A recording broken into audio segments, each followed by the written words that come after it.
Asma, welcome to Let the Quran Speak. Thank you. Now, this conversation started a year ago when we sat together at a coffee shop talking, and I told you that I think loneliness is a very serious problem, and you agreed with me. So now here we are a year later, and it's still a pretty big problem. Tell me how widespread you think loneliness is. I think loneliness is quite widespread, but it's not seen. I mean, it's been called the silent killer, the silent epidemic. And I mean, I call it the silent epidemic because of the fact that it's spreading so wide and so fast, and we're not aware of it, and we're not containing it or controlling it as we should. So, for example, in 2019, Angus Reid did a study, and they found that 1 in 6 Canadians are finding that they would like to spend more time with their family and friends. And 1 in 5 are saying that they're lonely. They're saying that they don't have someone to rely on in times of emotional crisis. And that's pretty sad when you think about it. I mean, if you don't know who to go to in a time of emotional crisis, then it means that you don't have even a go-to, you know, like even someone to call on in an exception. And then in my practice, I find that a large proportion of the women I see are saying that they're lonely, that they're struggling with that, they're disconnected. Yeah. It's funny that the surveys show that, because I get the sense that if you ask someone, are you lonely? They would say no, because there's a stigma attached to being lonely. But here you are, you know, there's surveys upon surveys done in different countries. Yes. And they found that people are lonely and revealing that they're lonely. Yes, indeed. I mean, in the UK, Theresa May, a couple of years ago, appointed a minister for loneliness. Yeah, I noticed that. Yeah, and it tells you how widespread it is. I mean, so is this a symptom of our times? I think so. I think our times are quite different than pre-industrial societies. I mean, now our lives are centered around school and work, and while we find community and we find belonging there, we're not finding it in the place where we used to find it, where we have most social interactions technically, which is our homes. And then at home, on top of that, we have the television, which actually pulls us away from one another. And so...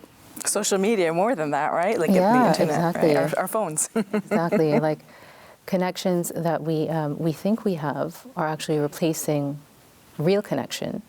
And those connections make us think that we are not lonely, right? Because our minds are filled with news and with other people's posts and with what they're doing.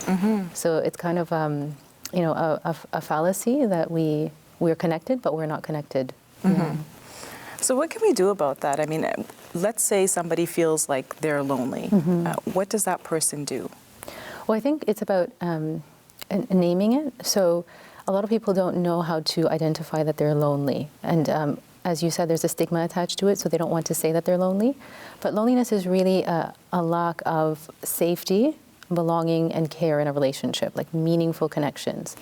So if someone thinks that they're not lonely because they have a lot of connection, they're kind of fooling themselves. I mean, especially if you're on social media, you see, like, I have 200, 300, sometimes some people have 1,000 friends. And then you think, oh, well, you know, I'm pretty popular. Yeah, exactly. But inside of themselves, and this is why loneliness is really an inner state, right? Inside of themselves, they feel lonely, and that's because they're longing for that safety, like a place where they can feel welcome and not rejected and not fear of hurt, you know, fear of pain. And then I guess able to reveal themselves fully, right? Be themselves fully, and also have an important place in that relationship and be honored in that relationship, which is belonging, right? And then receive care, like, which is to actually receive comfort and support in times of difficulty, but also like general care, like call on someone when you're sick and so on. I mean, how many of us have someone who we can tell we're sick and they'll come to our aid, even within our own households? Yeah.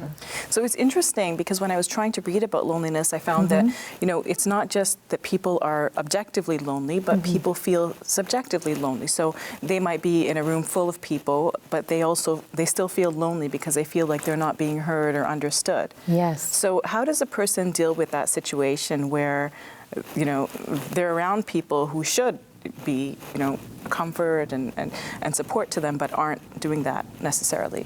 Or the person doesn't feel that the people around them are supporting them?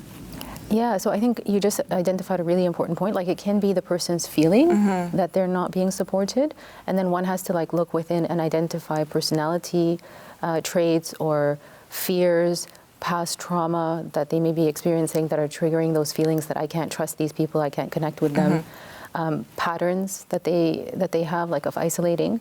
So check in with yourself, but then also building that safety, that belonging, that care with others. And I think what's happening now is that people kind of shut down very quickly in relationships. So if they're in a room and people aren't talking to them, or someone says something that kind of rubs them the wrong way, they backtrack. And there's less experimenting and willingness to build the relationship. So what I encourage people to do is to check in with themselves, but then also to be willing to like take minor steps to build those relationships and be resilient to the kind of the ups and downs of relationships. Yeah. I mean, I hear people saying, well, this friend is toxic, or this family member is toxic. Yes. Do you think that's part of it, that we're not willing to do the hard work that's involved? Because sometimes those people are, really difficult to engage with. Indeed. Do you think that we should put ourselves out there, push through, and try to develop the relationship better? I think that's very complex, right? Because that toxicity could be coming from those people's inner issues, which they need to deal with, right? And then on top of that, you have an increased awareness of what personality traits and issues are out there. So you can tell a narcissistic personality now, whereas there was no name for it before, And so when people are more aware of this, it's more difficult to kind of say, okay, yeah, I'm going to jump into a relationship with or work towards a relationship with somebody who's like that or extremely critical, for example. But I think what it is about is dealing with our own issues through things like therapy, connecting with friends and so on, and then taking baby steps to heal those relationships insofar as one can. It's not necessarily always possible, right? Because sometimes people are just too, they've got traits or they've got habits that cause too much conflict in the relationship. Yeah. So what do you think that societally we should do to help, prevent loneliness? What sort of steps should we take communally? Well, I think awareness is the first step. A few years ago, people were talking about awareness around things like anxiety and depression, mental illness. And now communities have started to talk about it, but what we're not talking about is these social problems like loneliness. So talking about loneliness and the fact that people are experiencing this, talking about how to rebuild relationships and connection, meaningful connection, right? And that can happen through community events, through circles talking about it, through psychoeducation. A lot of doctors in the UK, for example, are now prescribing social interaction in their offices. So they're actually, instead of prescribing pills, prescribing that the patient goes out and looks for a social program to join, joins the program, facilitates it through connecting them with someone in the program, which I think is brilliant. So coming up with innovative solutions like that would help. What about things like green spaces, community places where people can get together, and then accessibility, because sometimes people are lonely because they can't access other people. So for example, public transportation, are those the sorts of things that people think about when they think about what communities should do to prevent loneliness? I don't know, actually, because there are people, like a lot of the people who are affected by loneliness or who experience loneliness are people who have disabilities, who are unemployed, moms or who the are elderly too, right? The elderly, exactly.